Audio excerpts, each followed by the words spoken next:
روایت کے اندر آتا ہے ایک مرتبہ آقا علیہ الصلوۃ والسلام فقر و فاقے میں 4 دن آپ کو گزر گئے، آپ کے گھر کا چولہا نہیں جلا۔ ابھی حضور کی اس سنت کو بھی تو ہم ادا کر کے دیکھیں، نہیں ہو سکتا۔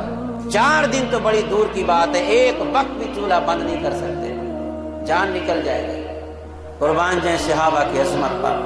حضور کے ظاہری مثال کے بعد جب ان کے پاس مختلف قسم کے اقسام و انواع کے کھانے سامنے رکھے جاتے نا، کھانے کو دیکھ کے ان کی آنکھوں میں آنسو جاری ہو جاتے اور کھانا بھی چھوڑ دیتے کہ ہمارے محبوب کریم کی ذات ان کھانوں کو کھائے بغیر دنیا سے تشریف لے گئے، ہم کیسے ان کھانوں کو ہاتھ لگا کے کھائیں؟